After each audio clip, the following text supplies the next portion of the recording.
Are you looking for a new mortgage? Get unbiased advice from our team of experts at the Nottingham Mortgage Services. Secure the right deal, and you could save money on your mortgage.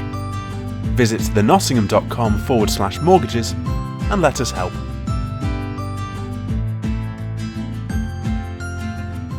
The Americans and the Canadians, they're all my friends.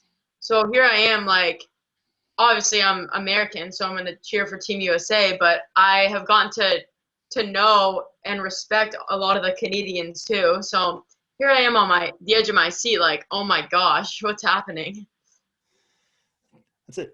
But what's it like watching then 4 years later? What's it like watching a shootout when your country's in a shootout for a gold medal? Because as a great British person, we've not had that experience in Olympic Games or anything in ice hockey. We're like, I mean, for me, just because, like I said, I'm friends with a lot of them. So at the end of the day, I'm just like, obviously I want Team USA, but I just know because I play against them that these girls are working their absolute asses off and as hard as they can, and they're doing everything they can, obviously, to make it to the buzzer and win the gold medal. But yeah, it's just like, I guess, nerves, even though I'm not even playing. It's almost worse when you're not playing, I get told. Yeah, because, like, obviously you can't control it. So if we go, I'm not going to say we're going to go way, way back because you're younger than me and I don't want to age myself either. So if we go all the way to the beginning, where did hockey first come into your life? So born and raised in Southern California. I have a twin brother, so he and I, tag team partners in crime, did everything together. And I, for the most part, was playing your typical California sports: soccer, lacrosse, swim, water polo, everything but hockey. And so finally we, obviously I was friends with a lot of the guys growing up because of my brother, and a group of our best friends got rollerblades one day, and I looked at my brother and was like, wait, if they're getting rollerblades, we should get rollerblades and play roller hockey with them. So a group of us all just started playing roller hockey. And this was about when we were, I would say, maybe 10 or 11 years old. So not too early on, but also not too late. And California weather gets to like 118 degrees in the summer. And that's when we were playing. So that's dangerous, obviously. Yeah. And at some point we were like, you know what, let's just switch over to ice hockey and see what happens. And at this point we were just playing for fun. Our mom was a swimmer as well, but didn't play any collegiate sports. Our older siblings are soccer players, didn't play any collegiate sports. So we didn't really have any idea what the college sports process was. We were just kind of riding the wave, going with the flow. And we switched over to ice hockey, and it was called in-house, so just like a little club travel team. Our coaches, they were like, you guys should really try to pursue this. You have the talent and obviously the motivation and the drive. So we had conversations with our parents, and we're like, what do we need to do to take it to the next level? And so at that point on, we kind of just got our resources and educated ourselves on the college hockey process. And fast forward, I went to Vermont to play in high school, and from there I committed to play at Northeastern University in Boston, and my twin brother actually committed to play at Tufts University outside of Boston. So we were only about 12 minutes away, but it was super cool having him in the same city as me and experiencing this amazing place. And then you mentioned like growing up in Southern California, not hockey central. A lot of teams in California, but not the number one sport out there. Did you follow any of the teams out there? Yeah, so we're huge LA Kings fans. Okay.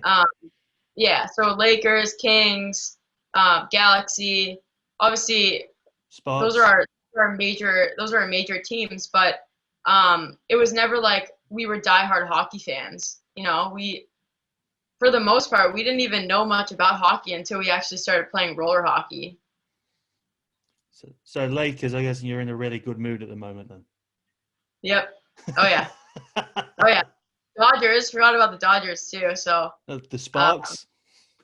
yeah, exactly. Sparks, all those teams. And of course, the LA Kings broke my New York Rangers hearts all those years ago in I know. overtime, which I almost wanted to hang up on you when you said that, but we'll get by. We'll get by. We'll get by. We'll get through it. So you Hey. mentioned Northeastern University. Yep. In Europe, college sports are not what they are in North America. They're a completely different animal out where you are. So could you just give a bit of context as to how big college sports are over the pond? Yeah, I would say that, like I said, we didn't really know much about the college sports scene, but once we started learning about the process itself, it really becomes your life. So college sports essentially become like a full-time job. So when I was at Northeastern, obviously I was there for school. School is the main priority, and I got a very good education from Northeastern, which I'm very thankful about. But while you're getting that education, the other aspect of it is all college hockey. So just like a rundown of my day, it would be whatever class schedule you had in the morning, and then we typically practiced in the evening at about 5 o'clock. So we'd have either lift before or after, and I wouldn't get home until probably 9:30, and that was my day. So it was school, and then lift, hockey, sleep, repeat. So it's a full-time job, and then you obviously travel on the weekends to play your conference games, out of conference games, whatever your schedule entails. But yeah, it's a full-time job, and you really have to be committed and motivated. It's a grind. I mean, mentally, you have to be so tough, and especially for me, that's one thing that I am so thankful that I went through this whole process, because it actually made me a stronger, better, more humble person in the end. Breaking both my legs was easily the hardest time of my life, but I actually don't regret it, and I wouldn't change it for the world. If I could go back and replay anything or redo it, I would say let's break my legs again, because it made me stronger in the end. Was it one leg break before you went to college and one when you got there, or was it both before? I don't know. So I mentioned previously I went to play hockey in Vermont in high school. So my junior and senior year, I went to North American Hockey Academy in Stowe, Vermont. And January of my junior year of high school, I ended up breaking one of my fibulas.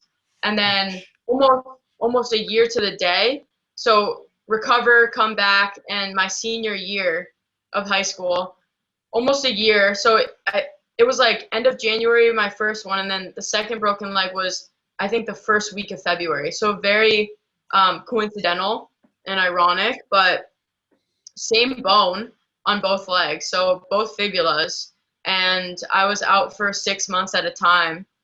I had previously committed to Northeastern University, so I had to call my coach a couple times and tell him that I broke another leg.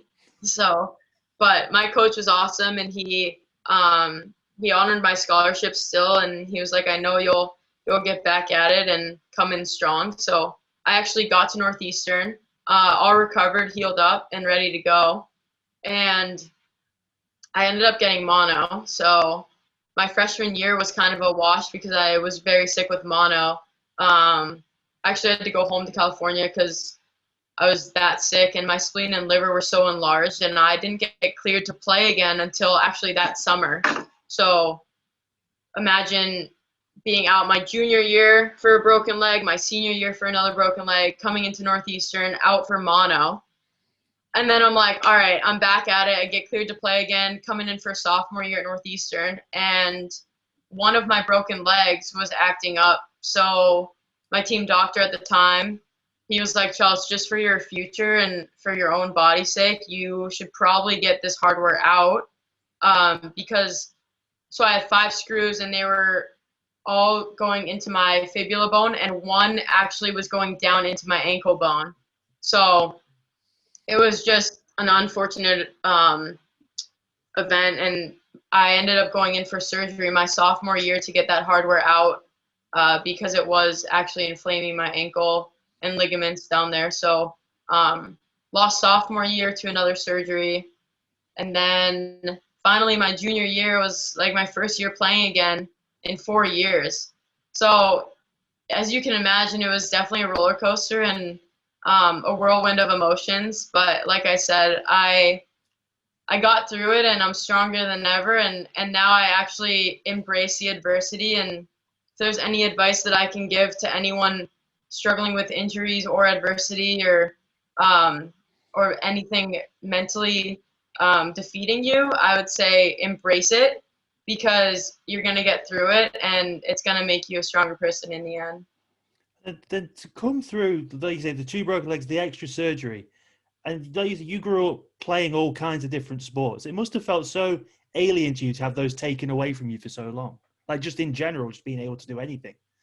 Yeah, I mean, I came back east across the country to play college hockey, and so when I was out for all that time, it was, like I said, it was so draining and mentally exhausting at times, and a lot of people, they were like, why are you still playing? You've been out for so long, why aren't you quitting? And I'm not gonna lie, there were definitely thoughts that came through my head sporadically that was like, yeah, you know what, I'm done. I need to quit. And then, but I know I'm not a quitter. So I needed to push through it for myself, but also my coach who believed in me, and my teammates, my family, all my supporters. So it was more than just me that I was fighting to come back for. And I think it was just having that support from everyone around me definitely made it easier to overcome that, all those adversity and hard times. So. And obviously there's a process that goes into picking a college when you're in America. You have different ones that you visit, I imagine, or different offers sort of thing. Why did you settle on Northeastern? Yeah, so when I was playing in Vermont in high school, we played a lot of games in Boston every weekend. And just over time, I started loving that atmosphere and the city itself, and just very, very good vibes. I'm a vibey person, so my energy is based off other people's energy and I guess the city itself. So I was like, I need to be. They always say, it's very cliche, but they always say you'll know what's right for you when you, like, say you step foot on campus and you know what's right. You get that feeling. And so when I was playing in Boston almost, I don't know, every other weekend, it seemed like, I just started feeling right. And I was like, this is where I need to go to school. So I narrowed my choices down to the Boston schools, just because I kind of knew that's where I wanted to be and explore those options. So at the end of the day, I got down to a few different Boston schools, BC, Harvard, and Northeastern. And Northeastern just felt so right. We have a campus within the city, which a lot of people don't know about. So we're in such a great location, right in the heart of Back Bay, Boston, and it just felt right. So I had some friends that were actually on the team previously, and they had nothing but good things to say about it. And as soon as I visited, it confirmed those opinions and beliefs, and I was like, this is it. And obviously there's a cultural difference between the West Coast and the East Coast. How did you deal with that culture change? I get my beanie and I put my beanie on and and I embrace the cold. But no, to be honest, I still struggle with the winter here. I've been back here for a decade now, and the winter is still hard for me. But yeah, the culture itself is so different as well. The people are different. The pace of the city itself is different. So it's very fast paced here compared to the West Coast. It's way laid back, and I joke with my friends here that I'm always on California time because, you know what, like I'm in no rush ever.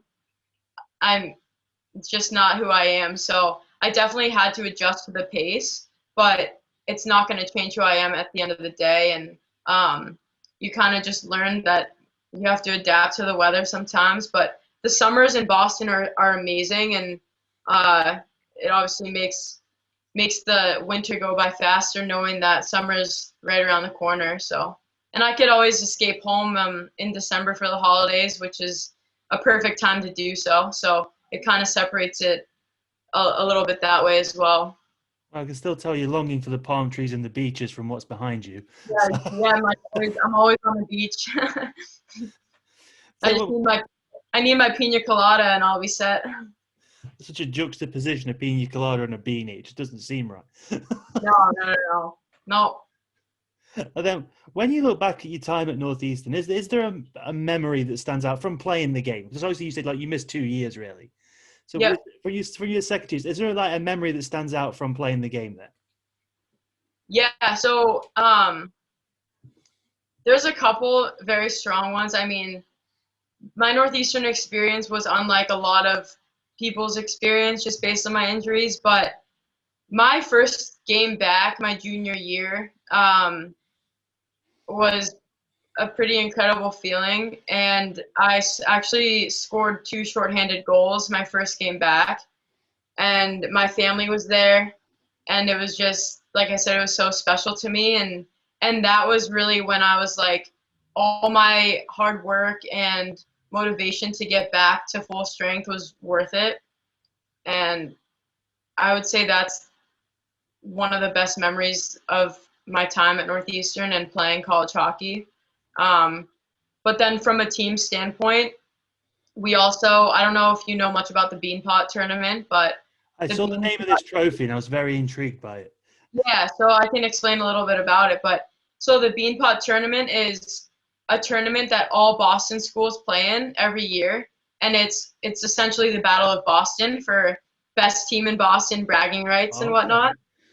So we play against Harvard, BC, BU, and us, and we actually won back-to-back Beanpot titles my freshman sophomore year. So I would say from a team standpoint, and another very cool experience that's pretty rare that you can experience back-to-back Beanpot championships. So coming from California and not really knowing much about the Beanpot until I actually stepped foot on campus, and then to win those titles was pretty special. I'm sure it went down really well with the locals that go from Southern California as part of the Champions of Boston. Yeah.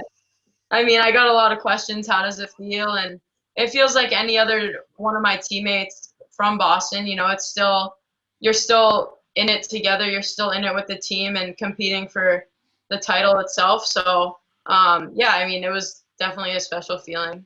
Well, from what I understand from talking to people, when you go to college somewhere, that becomes a second home. So I imagine it was still like you winning it for your hometown, because I imagine the state, you're like, yes, you're a Southern California girl, but you're also a Boston girl now as well. Yeah. Oh, yeah. No, I mean, I've been here for 10 years now, so it has become my second home, and I think you just learn, like I said, you learn to embrace the different cultural changes and differences from coast to coast. So I think deep down I am a California girl, and I can't wait to get home eventually. But right now I'm still young, and I still have a ton of friends back here, and obviously this is where I've kind of created my adulthood. So I'm just riding the wave and seeing what life has in store for me from here on out. Was that kind of the approach when you finished college then? Because obviously then you have the decision, do you go into like, quote unquote real life, or do you attempt to pursue this dream of being a professional hockey player? And then you got the drafts coming. I think the NWHL had just started up when you were just graduating, sort of thing. Yeah. So then obviously you get drafted into 2. Was that when you had to make a decision on what you wanted to do when you finished college? Yeah. So actually, that's a good question. So when I graduated from undergrad, like I said, I went through a lot of different emotions and whirlwind of emotions. And at one point, I was like, you know what? I'm so done with hockey. I felt mentally defeated at times, and I actually declined my redshirt year for Northeastern because I was like, you know what? I'm drained. I was just out for 4 years due to injuries and unfortunate events and adversity.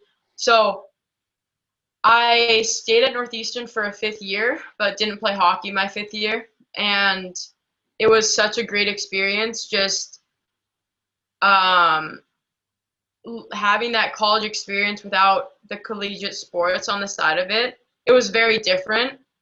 And while I did enjoy it so much, there were still those memories from college hockey, and hockey is such a huge part of your life that I was like, you know what? I miss this family aspect. I miss having a team. I miss having sisters. I just miss that sport and training for something.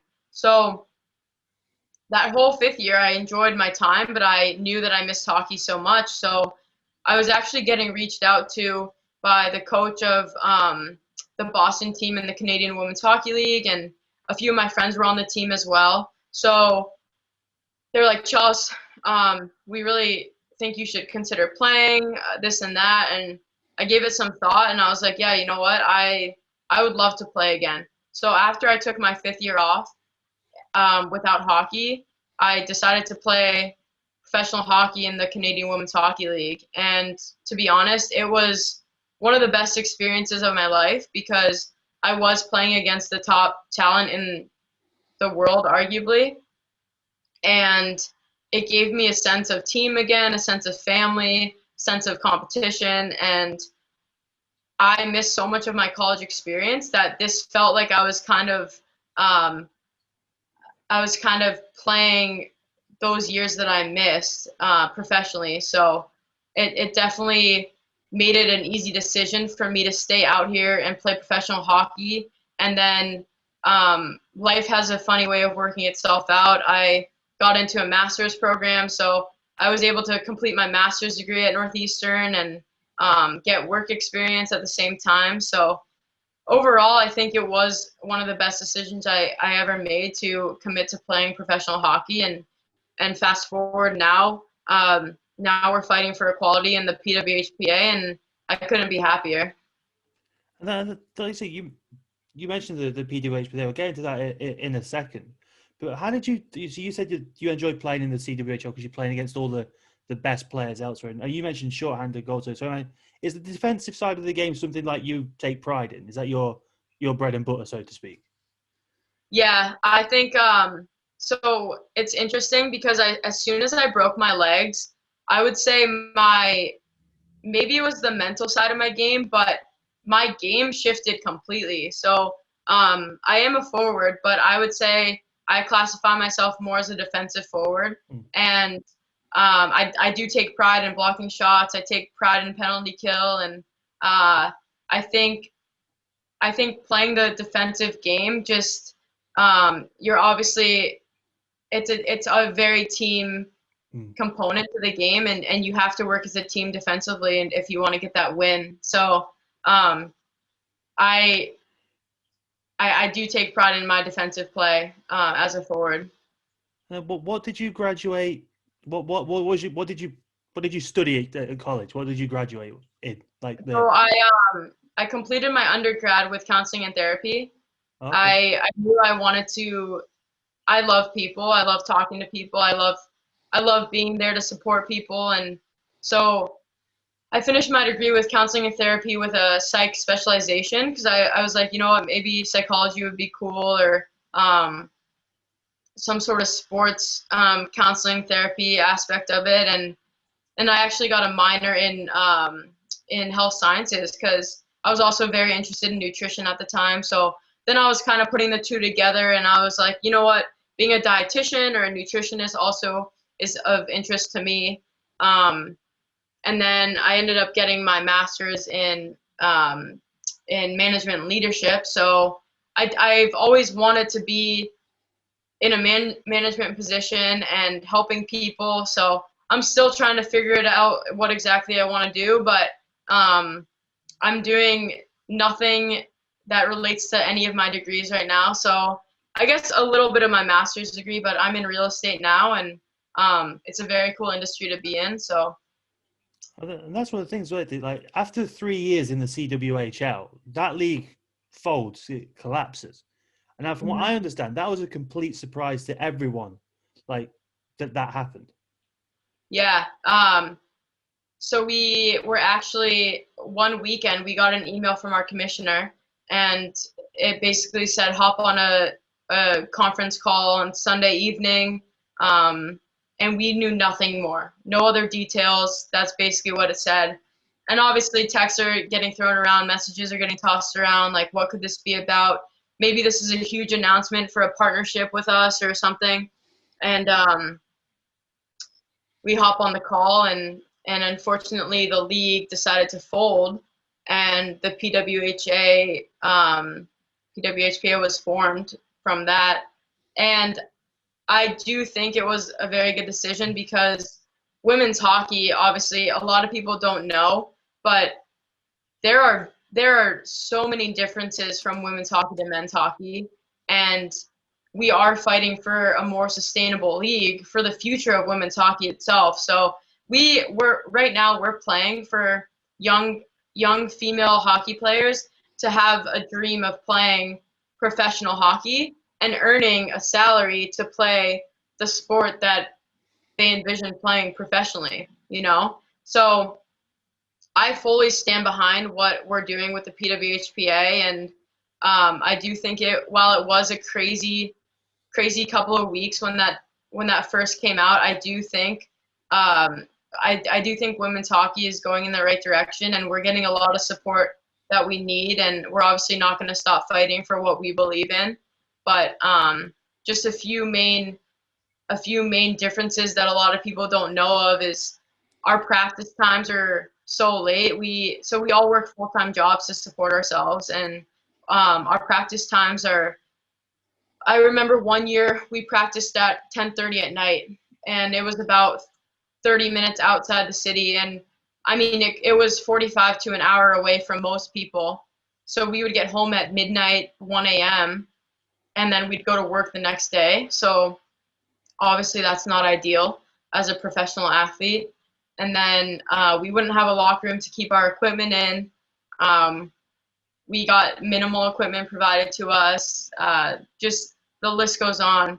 And a lot of people just don't even know that exists. So part of the PWHPA is we're actually educating a lot of people of the inequality that we're experiencing, and the reason why we're fighting for that equality and a more sustainable league for the future. One of it may have, like you say, I just didn't know, but you could call it ignorance on my part. But until I spoke to Sarah Nurse, I didn't realize that female players bought their own tape. That completely blew my mind when I found that out. Yeah, it's crazy. I mean, yeah, that's a little thing that, like you said, maybe the ignorance, but it's just like a lot of people just don't know, you know? So you see it from the outside looking in, it's like, oh, these are professional athletes. But if you dig deeper, there are so many underlying differences that just you can't even relate to a men's professional hockey league. Now, when that happens and you sign up with the people, was there ever any chance I'll learn to speak at some point that you would have gone to the NWHL and just carried on playing professionally, or was it all about the bigger picture with the PWHPA? Yeah, that's a great question. I just want to make it clear, I have nothing against the NWHL, and I know a lot of my teammates and a lot of my peers that are playing in the PWHPA with me feel the same way. There's no hard feelings towards that. I actually played at Northeastern with the commissioner of the NWHL, Danny Ryland. She was my captain at the time, and great person, great teammate, great leader. So I respect her fully. I respect the NWHL fully. I have a ton of friends that actually play in the NW, and I just think it's two different leagues, right? I think I definitely stand behind the PWHPA because I am one that strongly believes in the future of women's hockey, and I think we are trending in the right direction with that. So no hard feelings at all. It's just, it comes down to kind of what you believe in, and we're still able to play the game. The first year the PWHPA was the Dream Gap Tour, and it was incredible. Just the amount of support that we got playing at these different showcases was so cool. I mean, I can share a story with you that really hits home for me and the reason why we're fighting for this. So long story short, the power of social media, if used correctly, I think it's a very, very cool and useful tool. And I got it. Well, our team got a message one day saying that a young female hockey player in Canada broke her leg, and she was struggling mentally. And if anyone can reach out, giving her some positive thoughts and motivation, that would be greatly appreciated. And I was like, mentally, you know what? This hits home for me. I broke both my legs. I'm going to reach out. So I actually reached out to her, and I basically was just like, hey, I know exactly how you feel. I've been in your shoes multiple times, and I just want to let you know that keep working hard and keep your head up, and you're going to overcome these, and you're going to be a stronger person in the end. Just very simple. And she wrote back to me and thanked me and whatnot. And down the road, we ended up just having a social media conversation and connection and stuff. So we played in Toronto for our first showcase of the Dream Gap Tour, and I get a message on Instagram. I posted a story about it, and I get a message on Instagram saying, I can't wait to come watch you play, because she is from Toronto. And so her and her mom came to watch us play. And after the game, I got a chance to meet her.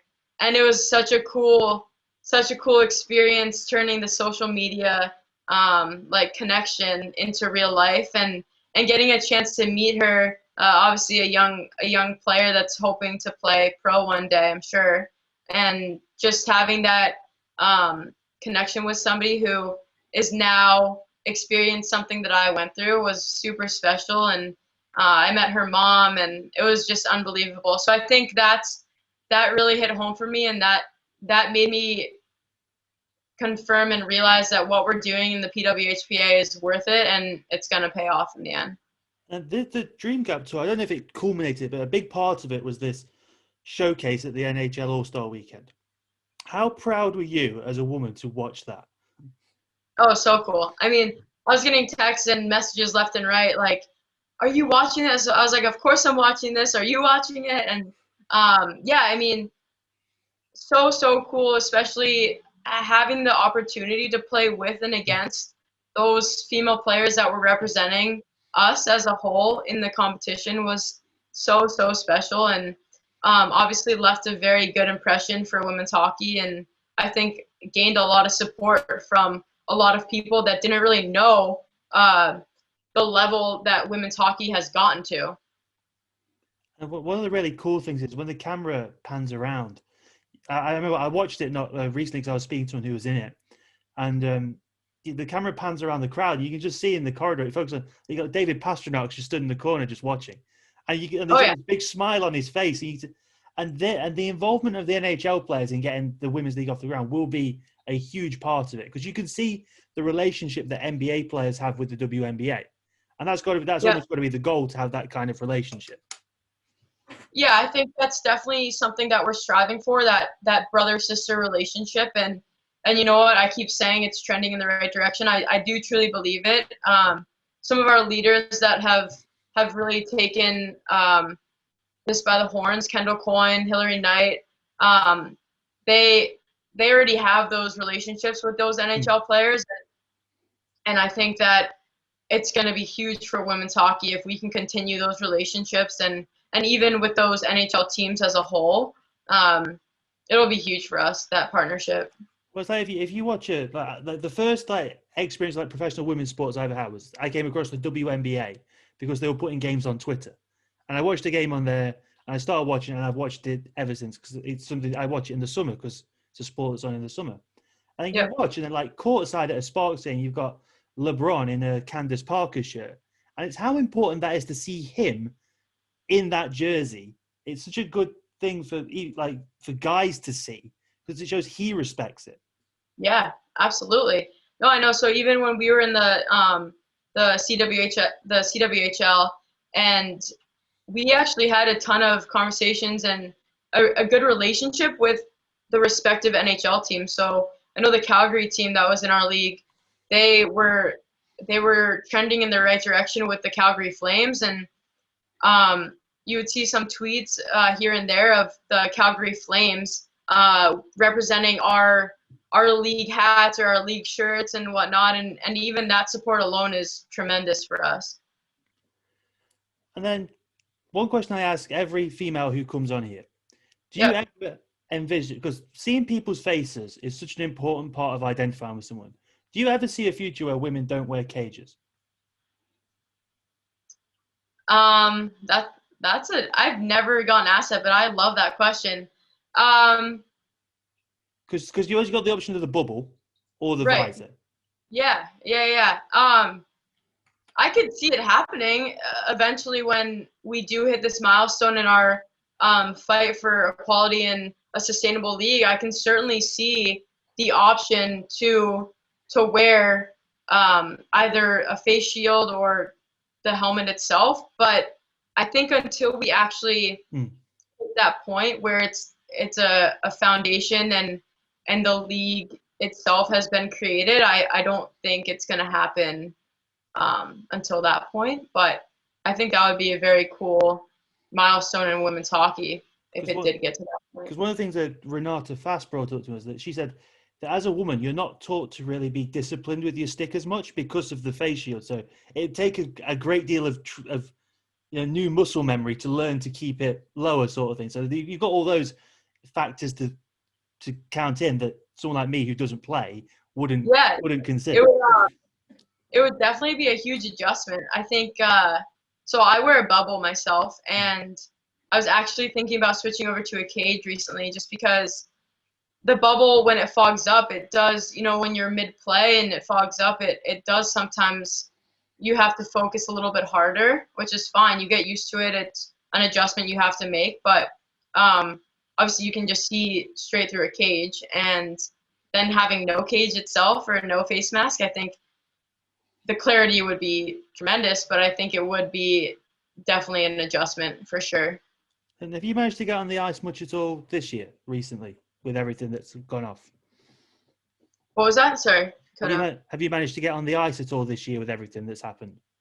Yeah, so actually, we've been playing every week. Our New Hampshire region in the PWHPA has actually completed tryouts, and we've been practicing every week and playing every weekend. Obviously, with COVID protocol and procedures, it's been a little bit different, but we're doing what we can to ensure that we are playing every week. So we're actually playing in a men's junior league right now. It's called the USPHL. And it's super cool. We're getting a chance to play as a team and making the most of the circumstances that we're living in right now. But overall, yeah, we're just trying to adjust to it.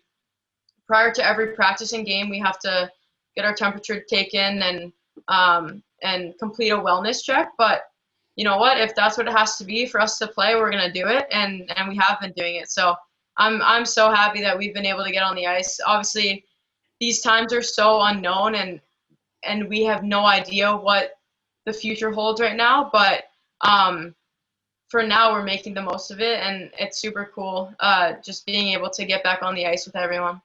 And then obviously 2020 has been the year that it has been. But something very cool has happened to you in 2020.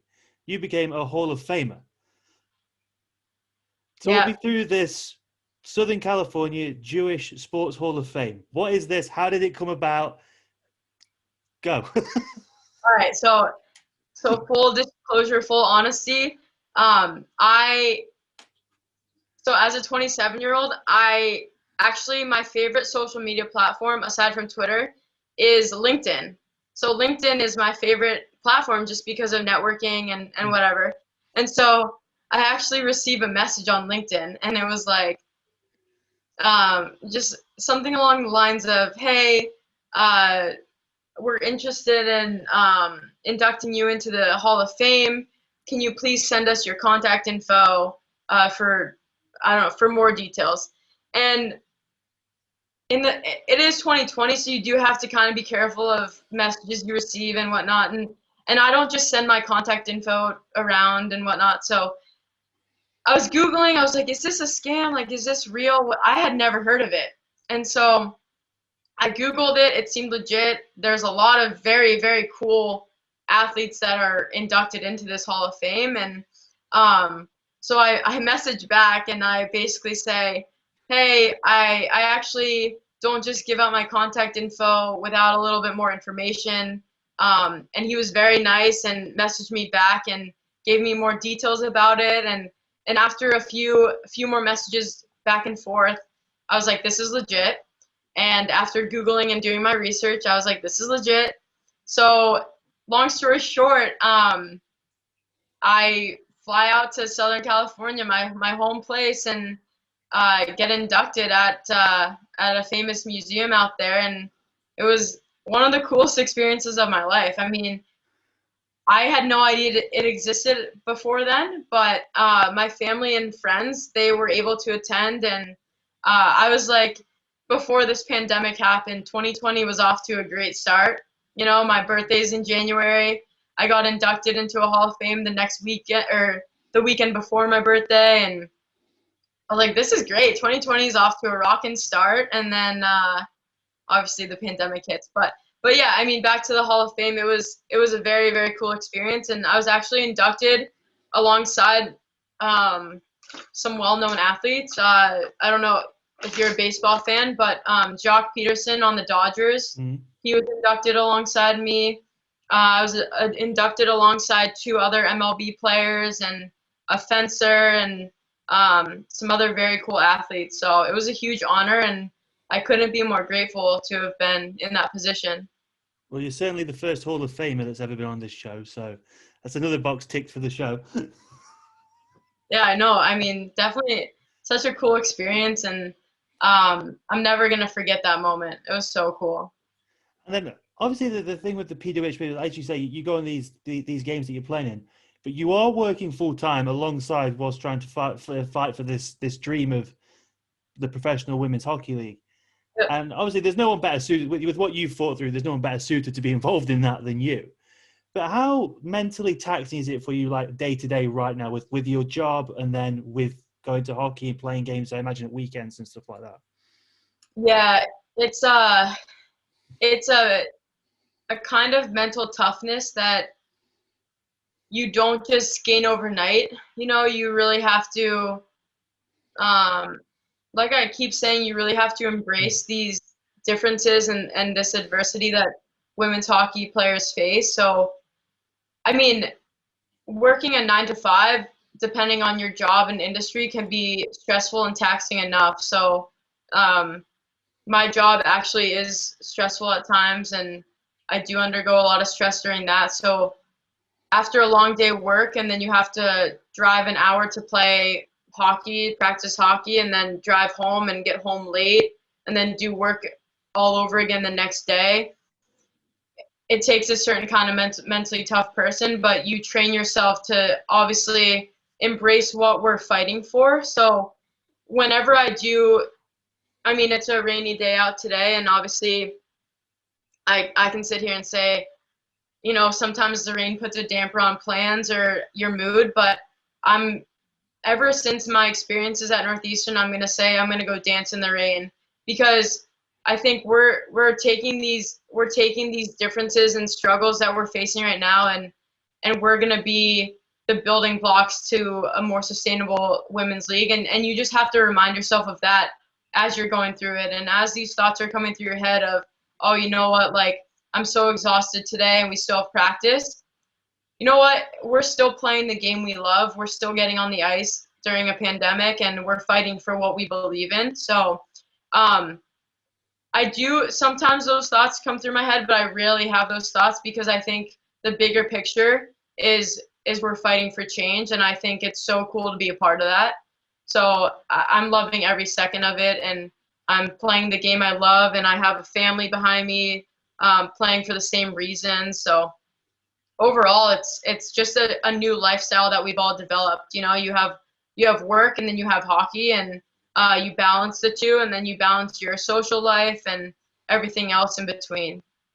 And obviously, the main crux of this show is ice hockey, but you are more than ice hockey players. You are people as well. So do you have time to actually do people stuff? Like, what do you do away from hockey and work? Yeah, I am a huge people person, as you could probably tell, but I live for my weekends. I'm actually on call 24/7 with my job, but I do embrace the time off that I get. So we've typically been playing 1 to 2 games a weekend, and outside of hockey, I find time to enjoy those hours that I get off with my friends, and looking to go home for Thanksgiving soon, and then looking to go home for the holidays soon. So you just, like I said, you just have to make the most of it. And even if I do get home at 10 or 11 o'clock at night, you know what, I had a very productive day with hockey, work, and then try to squeeze in friends and whatnot. So, yeah, you just have to make the most of it. Right, and I know I told you this would take between half an hour and 40 minutes, and I've had you for almost an hour now, so I'm going to push my luck a little bit more.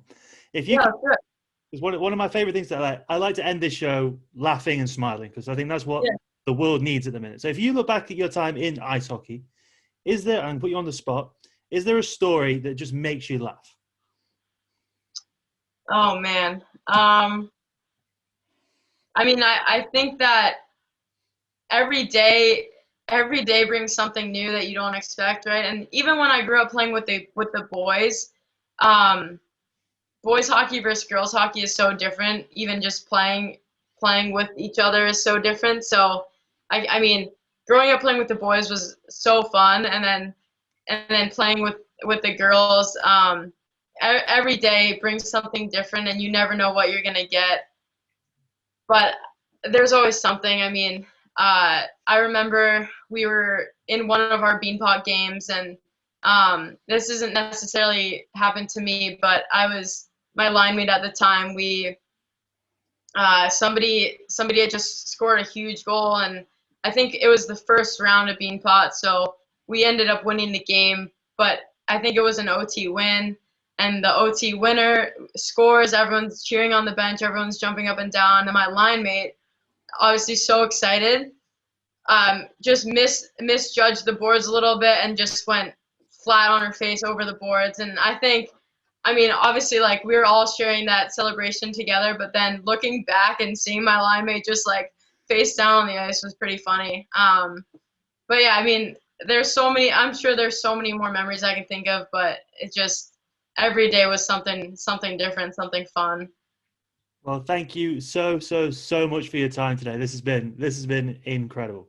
I've loved this. Yeah, no, this is awesome, and I really appreciate you having me on. And I hope we can continue this relationship and connection, because I think having these partnerships with men's teams and women's teams is huge for the sport as a whole. And obviously, if there's anything else we can do for you, I'd love to help you out with that as well. Yeah, I know our social media looks a bit weird at the minute with just fights on there all the time, but it's because it's Halloween and there are scary players. So It's a scary season, spooky season. we're embracing it. Yeah, you have to. That's what you have to do, especially 2020.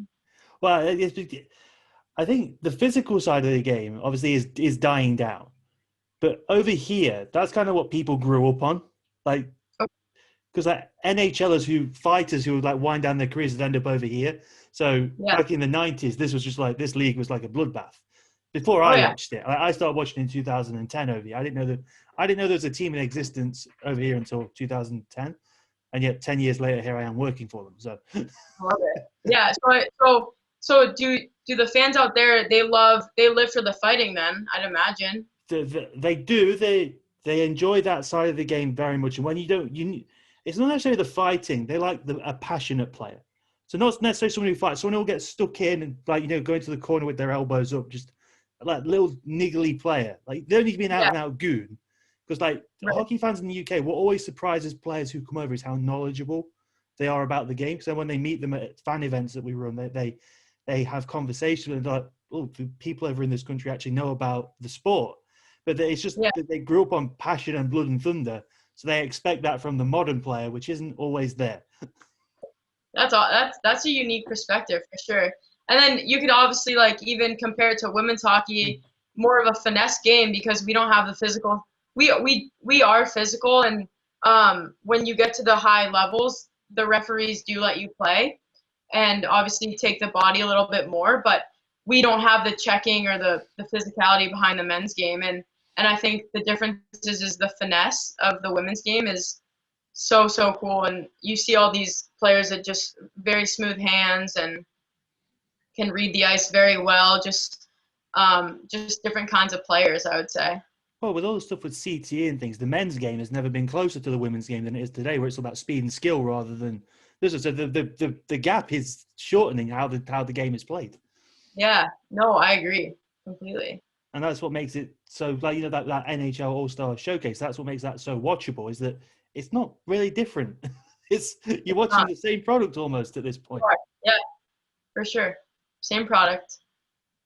Well, like I said, this has been, I'm sure I will be in touch with you again at some point for something. I have no doubt about that. Yeah, no, I'm always here, and I'm sure I'll be reaching out to you as well. So it's mutual for sure. Well, I'll let you get back to work now and carry on with the rest of your day. Are you looking for a new mortgage? Get unbiased advice from our team of experts at the Nottingham Mortgage Services. Secure the right deal, and you could save money on your mortgage. Visit thenottingham.com/mortgages and let us help.